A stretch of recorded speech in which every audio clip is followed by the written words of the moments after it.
Aujourd'hui, le défi du jour en tout cas est relatif au roi Salomon. Je vous prie vraiment d'être attentif. Je vous prie vraiment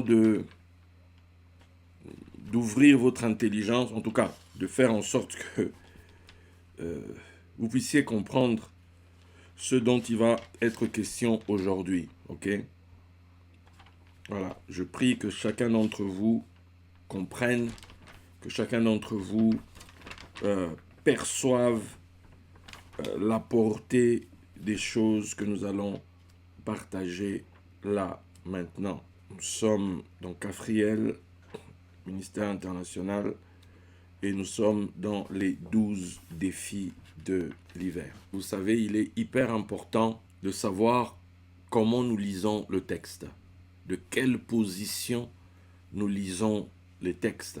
Lorsque nous donnons nos vies au Seigneur, en tout cas, lorsque nous faisons l'expérience chrétienne basique, nous croyons au nom de Jésus, nous le recevons dans nos cœurs. Ça, c'est une chose.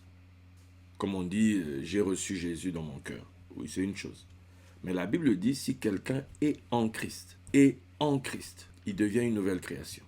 Et nous avons cru que parce que j'ai donné ma vie à Jésus aujourd'hui, c'est que je suis déjà en Christ. Non, non. Entendre parler ou bien croire au fait que l'Europe existe quand tu es en fin fond de l'Afrique ne signifie pas que tu es déjà en Europe. Ne signifie pas que tu es en Europe. Le fait d'entendre parler signifie désormais que tu as un voyage à faire. Tu as un chemin à faire afin désormais d'accéder en Christ. Être en Égypte et entendre parler de la terre promise, croire au message de la terre promise, croire en cette promesse de la terre promise, c'est une chose. Mais quitter de l'endroit où on est et maintenant parce qu'on croit en quelque chose et arriver jusqu'à l'endroit, c'est autre chose. Croire au nom de Yeshua, Yeshua signifie il sauvera. Il sauvera. Donc c'est au futur. Donc, entre dire que j'ai cru en Jésus, j'ai cru en il sauvera, et dire je suis sauvé, c'est deux étapes différentes. Parce que la première chose que nous croyons, quand on dit Christ est en vous, parce qu'il y a Christ en nous et puis il y a nous en Christ. C'est deux positions totalement différentes. C'est deux points d'observation totalement différents. Être à l'extérieur d'une maison et le regarder de l'extérieur, c'est une chose. Et être à l'intérieur de la maison et la regarder de l'intérieur, c'est une autre chose. Et c'est ça qu'il faut comprendre. Il y a lire la Bible dans son sens littéral, s'asseoir là et construire des forteresses de raisonnement, de doctrine et tutti quanti, comme dirait quelqu'un, tout ce que vous voulez. Et il y a lever le voile de cette réalité apparente que nous livre le texte apparent et entrer à l'intérieur. Et à l'intérieur, c'est carrément something else, c'est carrément autre chose. C'est carrément autre chose. Il y a des personnes qui sont sur la terre, qui marchent, qui vivent sur la terre, et il y a ceux qui ont vu le ciel s'ouvrir et à qui on a dit monte ici que je te montre. La vision du monde qu'a celui qui est monté là-haut et qui voit les choses d'en haut n'est pas du tout la même avec celui qui est en bas. D'ailleurs, vous n'avez qu'à prendre l'avion. Pour ceux qui ont déjà pris l'avion, quand vous êtes en bas, vous avez une certaine vision que vous donnent vos yeux et surtout que vous donne votre position. Mais lorsque vous montez, les mêmes yeux là avec lesquels vous voyez une certaine superficie, quand vous êtes en haut, ces mêmes yeux captent plus loin, plus large, plus... Voilà, vous comprenez ce que je veux dire. Donc, il faut toujours se poser la question, quand vous écoutez quelqu'un parler, quand vous écoutez quelqu'un s'agiter, quelqu'un parler, moi par exemple, ici, ou un autre, peu importe, vous devez toujours vous poser la question du point d'où cette personne parle. Ce n'est pas juste la chaise où je suis assis ici, ou bien la chair où quelqu'un se tient. Ce n'est pas juste l'église dans laquelle la personne est. Non, c'est sa position à elle par rapport au texte. C'est sa position à elle par rapport aux réalités visibles et cachées du texte. Quand on te dit par exemple, concernant Nathanaël, voici un homme intègre, un homme en qui il n'y a point de fraude, je te voyais quand tu étais sous le figuier. Si toi tu t'arrêtes à figuer, si tu ne sais pas que Jésus est venu dans la chair, dans un contexte culturel, je sais pas, traditionnel, historique, si on doit parler comme ça, juif, hébraïque, il vient dans un contexte, on est dans une période où, après qu'il y ait eu Esdras, tout ça, là, qui sont revenus de Babylone, tout ça, la grande assemblée, etc. Et puis on est dans la période qu'on appelle les Tanaïm, la génération des Tanaïm. Jésus arrive à ce moment-là. Donc on est à la période des Tanaïm. À cette période-là, les pharisiens, les sadducéens, tous les autres, ce sont en fait des groupes, c'est différents groupes. Mais ce sont des, j'allais même dire des sectes, des groupes à part. Parce qu'il y a au milieu de tout ça ce qu'on appelle les Tanaïm. Ceux qui gèrent, c'est leur époque, c'est leur génération. Donc ceux-là, donc, ils ont une lecture des événements, ils ont une compréhension des choses. Jésus vient à ce moment-là. Et Jésus vient pour accomplir les prophètes, parce que pour eux, la prophétie s'était terminée. Lui, il vient maintenant accomplir, il vient maintenant révéler le texte, révéler ce qui est à l'intérieur. Quand il dit, je ne suis pas venu abolir la loi, je ne suis pas venu abolir la Torah, je suis venu l'accomplir, c'est-à-dire l'expliquer. Je suis venu vous emmener dans la profondeur. En tant que fils de David, on reconnaît un fils de David dans la connaissance du sod. Le sod, c'est la réalité cachée à l'intérieur. Maintenant, il y a celui qui est censé nous y conduire. C'est celui-là qu'on appelle le Mashiach. Quand maintenant on est en Christ, quand maintenant on a compris ça, ça veut dire qu'on va avoir une vision des choses, une lecture des choses totalement complexes. Quelqu'un qui vous parle et qui n'est que dans la lettre, qui n'est que dans le sens littéral, qui n'est que à se battre pour, oui, il ne faut pas déplacer les bornes des pères, il ne faut pas ceci, il ne faut pas... Genre, on a peur d'avancer. C'est ce qu'on voit par exemple chez les Juifs, quand ils vont te dire, oui, le Mashiach doit venir, le Mashiach. Bon. Nous, en tant que chrétiens, on sait que Mashiach est déjà venu, ok? Mais pour eux, non, Mashiach doit venir. Mais en même temps, chez eux, si quelqu'un débarque et dit qu'il est le Mashiach, il va se faire canarder par tout le monde. Parce qu'en même temps, les gens ont peur, parce qu'ils savent, d'après leur propre texte, que Mashiach va les emmener là où ils ne sont pas encore arrivés. Mashiach doit leur révéler ce qu'ils ne connaissent pas encore. Bon, maintenant, nous, en tant que chrétiens, qui disons que ce Jésus en qui nous avons cru, c'est ce qu'on nous dit dans Jean. Si nous croyons que Jésus est le Christ, le Fils de Dieu, alors nous avons la vie en son nom. Donc, si nous-mêmes qui avons reçu ce Christ-là, nous ne connaissons pas, nous ne sommes pas à l'intérieur, on a un problème. Ça signifie que l'idée, oui, le voile a été ôté, le voile a été retiré. Le voile là, c'est le voile d'où? C'est le voile qui, comme Paul dit, quand on lit Moïse, un voile est jeté sur notre cœur. Jusqu'aujourd'hui, on nous le dit. Jusqu'aujourd'hui. Quelqu'un comme Paul demandait qu'on lui rapporte ces textes. Donc, parce qu'il doit étudier, parce qu'il doit approfondir, parce que c'est important. C'est la base, c'est de là où on part. C'est un contexte, c'est comme si c'est la banque de données où on se réfère quand on veut comprendre, tiens, telle chose. Parce que quand tu vas être dans le monde de l'esprit, tu vas rencontrer des réalités. C'est l'une des raisons d'ailleurs pour lesquelles, toujours chez les Juifs là-bas, ils ont verrouillé l'accès. Aujourd'hui, ils ont un peu allégé, mais à une époque, ils avaient verrouillé l'accès à la Kabbalah, c'est-à-dire l'accès à l'étude des mystères, l'étude des secrets, l'étude du sens ésotérique. Parce que cette étude-là t'emmène à découvrir le background de la réalité. Et il disait qu'il fallait au moins que quelqu'un ait 40 ans pour qu'il commence cette étude-là. Parce que découvrir ça, c'est en fait accéder au pouvoir. Désormais, tu as un pouvoir sur la réalité. Tu te sens capable. Tu as le pouvoir de faire. Tu as le pouvoir. Donc, tant que quelqu'un est encore trop jeune, il y a les pulsions de la jeunesse, il y a les envies d'eux, etc., etc. Donc, lui, non. Lui qu'il étudie d'abord la tradition. Donc, on le fait traîner là-bas. On le fait traîner. Le temps que, quelque part en lui, tu vois, qu'il change, qu'il évolue un peu, qu'il comprenne certaines choses. Parce qu'on va te donner le pouvoir, on va te donner la connaissance. Regarde, il parle des mystères du royaume.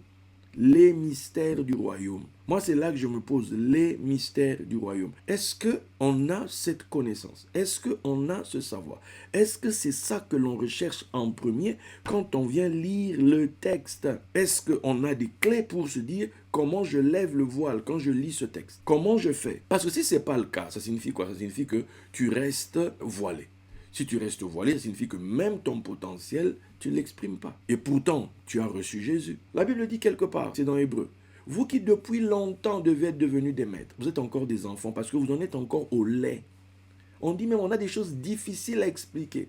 Mais vous êtes devenus lents à comprendre. Lents. On ne comprend pas. Tu as d'un côté le monde de la lettre, c'est ce que Paul explique.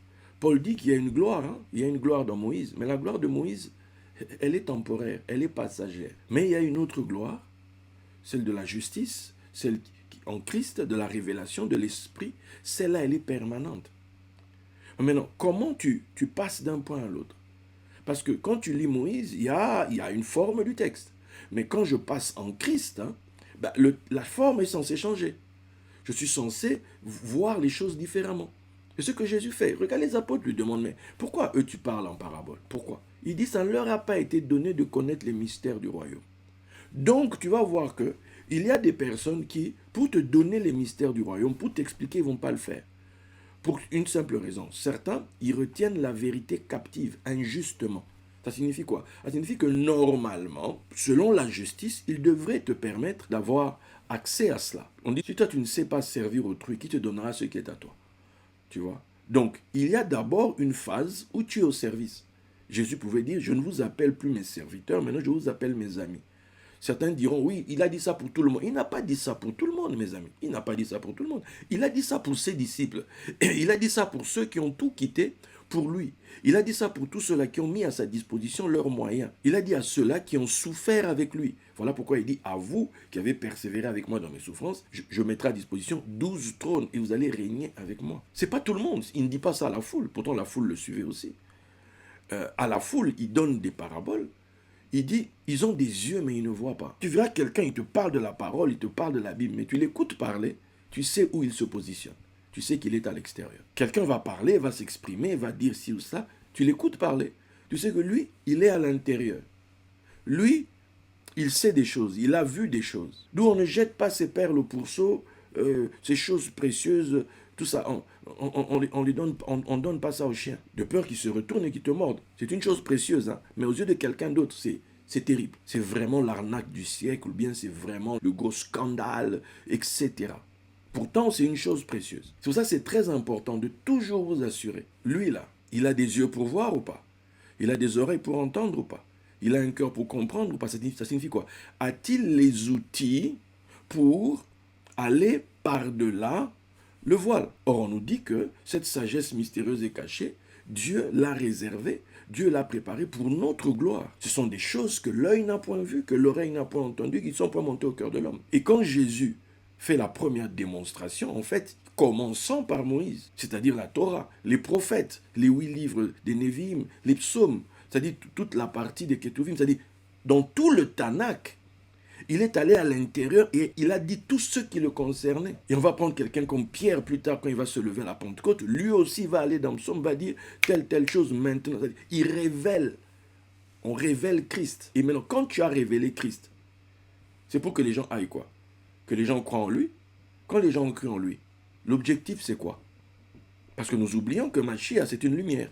La lumière du monde. On dit, il est la lumière des nations, la gloire d'Israël. Ça signifie quoi? C'est l'enseignant. C'est l'enseignant, c'est lui l'enseignant. C'est lui qui va nous expliquer. C'est lui. Et ce que dit la Samaritaine. Nous attendons le Christ, c'est lui qui va nous expliquer ces choses. Première chose, je dois croire en lui. Pourquoi? Quand un disciple est prêt, le maître apparaît comme dit certains. Donc, la connexion se passe là. Si je crois en lui, il me sauvera. Si vous êtes mes disciples, vous garderez ma parole. Si vous garderez ma parole, alors vous connaîtrez la vérité. Et la vérité vous affranchira. Donc, ce n'est pas parce que tu as cru en Jésus aujourd'hui que tu connais la vérité. Non, c'est un processus. Je suis le chemin, la vérité et la vie. Je suis le chemin. C'est-à-dire que c'est un processus. La vérité. Parce que tu dois trouver ça. Et c'est quand tu as trouvé ça que tu trouves la vie. Donc, c'est un process. Croire en Jésus, en fait, tu crois en un mot au futur. Il sauvera. Et nous, on dit, ce qu'on espère, on ne le voit pas. Tant que j'espère, je ne le vois pas. Ça signifie que le salut n'est pas encore là. Mais je dois aller de l'avant. Je dois continuer d'avancer jusqu'à ce que j'expérimente le salut de mon âme. Là où on parle maintenant de la gloire, de l'honneur et de la louange. Ce que nous allons recevoir en échange de notre foi en Christ. C'est de ça dont il s'agit. Donc, maintenant, jusqu'à une époque, je pensais que ce n'était que du côté d'Israël où on t'expliquait que l'enseignement du Mashiach, c'est faire un Elion, etc. Mais dernièrement, j'ai appris que même dans les textes de l'Éthiopie, ils conservent des vieux textes de l'époque, ils font partie des premiers chrétiens. Et dans leurs textes à eux, on va te dire que le langage du Messie, c'est lié aux cieux. Donc, quand je viens lire le texte, je dois prendre conscience que c'est venu d'en haut, comme on dit Torah mina Shamaim. Quand on dit tu dois naître d'en haut, si tu nais d'en haut, c'est que tu es censé maintenant avoir les codes d'en haut. Tu as le réflexe d'en haut. Tu sais trouver, tu dis, ah, ça c'est ça, ça c'est ça. Donc, c'est un processus qui s'entame et il faut être patient avec ce processus-là et il faut avancer avec cela. Parce que le but c'est quoi? En Christ. En Christ. D'où on a dit aux gens qui sont déjà en Christ, pourquoi voulez-vous qu'ils évoluent? Pour eux, ce qu'ils vivent, c'est déjà ça. Attends, ils ont cru en Jésus, donc pour eux, ils sont en Christ. Non, non, non, non, non, non. Tu as cru en quelqu'un qui s'appelle le chemin. Être en Christ, c'est comme les gens qui quittent l'Égypte et qui doivent arriver en terre promise. C'est entrer dans le royaume. Donc on dit chercher d'abord le royaume et sa justice. Et tout vous sera donné par-dessus. Et on n'accède pas au royaume, on dit qu'on accède au royaume par beaucoup de tribulations. C'est ce que les apôtres disent. C'est ça qu'on nous dit dans l'hébreu, qu'on ait le regard fixé sur Jésus, l'auteur et le consommateur de notre foi, qui en échange de la joie ou de la gloire qui lui était réservée, a souffert la croix, méprisé l'ignominie et s'est assis à la droite du trône. On demande à nous aussi de faire comme lui. Ce qu'un disciple accomplit sera comme son maître. Donc c'est très très important. Quand vous écoutez quelqu'un, posez-vous la question, il parle d'où? Parce qu'en fonction de là où il parle, ça signifie donc que c'est là où il vous appelle. C'est là où il vous emmène. Ou bien c'est là qu'il vous attire. S'il est à l'extérieur, vous allez tous rester dehors. Vous allez tourner autour là, mais personne n'entre. S'il vous parle d'en haut, ça signifie qu'il vous emmène en haut. Il vous montre les cieux, il vous montre certaines réalités célestes. Pour quelle raison? Les cieux racontent la gloire. Les cieux exposent la gloire. Pour que toi aussi, comme dans un miroir, que tu puisses regarder cela, que cela puisse impacter ton être. C'est pas pour rien que Dieu, quand il appelle Abraham, il va lui dire lève les yeux vers le ciel. Parce que Abraham vient de Our en Chaldée. Et quand tu fais un tour dans la tradition hébraïque, on va t'expliquer Abraham ce qu'il était. Abraham, c'était un grand astronome, astrologue, donnez tous les noms que vous voulez. Bref, il connaissait les étoiles. Donc, quand Dieu lui parle, Dieu utilise un langage qu'Abraham connaît. Dieu l'emmène dans son domaine là de prédilection et Dieu se révèle là. Dieu aurait pu faire autre chose. C'est important de réaliser qu'il y a en Christ, il y a un langage. En tant que fils d'Abraham, que tu le veuilles ou pas, il y a les cieux qui entrent en scène. Les gens sortent d'Égypte, Moïse, dans toute la sagesse de l'Égypte, astro-théologique, donc obligé de comprendre les bases là, c'est obligé. À un moment donné, il faut grandir. À un moment donné, il faut que le ciel s'ouvre et que tu entres à l'intérieur pour que maintenant tu vois les réalités d'en haut, les réalités célestes. Pourquoi les choses sont comme ça? Pourquoi ci, pourquoi ça? Et ce sont en réalité ces choses-là que l'on retrouve maintenant sous une forme humanisée dans nos Bibles. C'est ce que j'essaie de montrer depuis, en tout cas c'est le chemin qu'on a pris depuis le premier défi. Où on voit dans nos Bibles, dans les histoires que nous connaissons, les histoires avec lesquelles on a grandi dans notre vie de foi, hein, où la parole a été faite chair, où la parole est humanisée. Mais cette parole-là, c'est celle qui a fait les cieux et la terre. C'est cette même parole-là qui s'humanise, qui prend des traits humains, qui se rapproche de nous. Mais maintenant, il faut maintenant savoir, il faut maintenant pouvoir ôter le voile pour maintenant découvrir ici, elle est en train de nous dire quoi? Au travers cette forme humaine, cette parole créatrice de tout, source de tout, est en train de nous dire quoi? Parce qu'en fait, la foi vient de ce que tu entends. La foi vient de cette parole de Dieu, en fait. De ce que tu vas percevoir, de ce qui sort du logos, tel un réma qui va faire comme une fulgurance en toi, qui va te pénétrer ton cœur et qui va t'enflammer. C'est ça qui donne la vie. C'est pour ça que c'est important d'écouter, c'est pour ça que c'est important d'étudier, c'est pour ça que c'est important de méditer la parole. Parce qu'en fait, plus tu médites, il faut qu'il y ait une compréhension, puisque c'est quand quelqu'un comprend que les choses commencent. Entre le moment où tu reçois la parole et le moment où tu comprends, il y a une bataille. D'où on dit pendant que les gens dormaient, Satan est venu. Après qu'on eut semé, Satan vient. Allez, le malin vient. C'est comme ça. Parce qu'il y a une bataille. Parce que c'est quand tu comprends en fait que les choses, maintenant tu réalises, tu dis, oh, mais en fait la façon de faire que je faisais, c'était pas comme ça. Ma façon de raisonner, c'était pas comme ça. Allez, quand tu es enfant, tu penses, tu parles, tu raisonnes comme un enfant. Allez lire ce que Paul dit sur l'enfance. Il dit, voilà, vous êtes charnel parce que vous êtes ceci, en vous il y a ça. Ça c'est la manifestation de l'enfant. Mais l'adulte a un autre tempérament. Et c'est là la bataille. On ne devient pas mature comme ça du jour au lendemain. Tu te lèves un matin, tu es devenu mature. Non. En Christ, C'est-à-dire tu dois comprendre ce principe. Il faut que ça soit fondé, établi, posé. Bien, ça, ce n'était que l'introduction. On a besoin de comprendre ce qui est dans les cieux, parce que si tu comprends ce qui est dans les cieux, alors tu sais quoi dire dans la fameuse prière qui dit que ta volonté soit faite sur la terre comme elle est faite dans les cieux. Parce que si tu ne la connais pas dans les cieux, tu vas demander quoi? Parce que la volonté de Dieu est déjà établie. La parole de Dieu est établie dans les cieux, éternellement. La parole est établie dans les cieux. Si tu ne la connais pas, cette parole qui est dans les cieux, comment, si tu ne connais pas cette volonté qui est établie dans les cieux, comment vas-tu dire que ta volonté soit faite sur la terre? Or, c'est ça notre rôle sur terre. Notre rôle, c'est nous qui ouvrons la porte de la maison, puisque la terre a été donnée au Fils de l'homme. Donc, nous prions sur la terre pour que cette volonté qui nous est révélée d'en haut se matérialise sur la terre, que cette réalité-là se matérialise ici. Donc, tu as besoin pour ça d'étudier.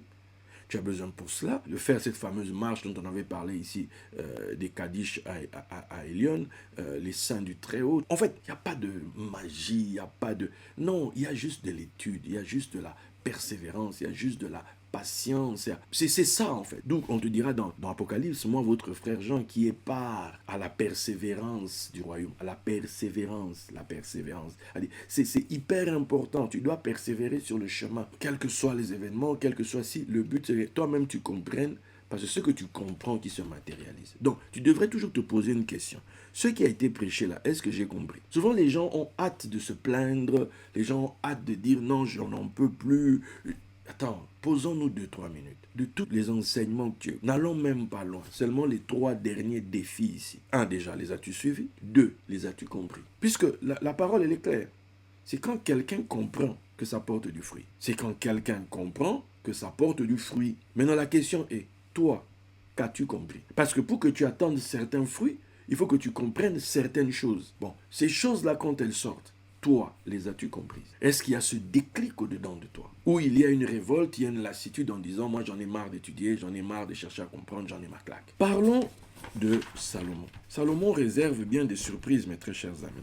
Shelomo est le fils de David et de Bathsheba. Fils de David et de Bathsheba. Et selon la tradition, il serait le 10e fils de David. Qui, rappelons-le, David aurait 19 fils de David. On a des particularités sur Salomon qui vont nous interpeller aujourd'hui.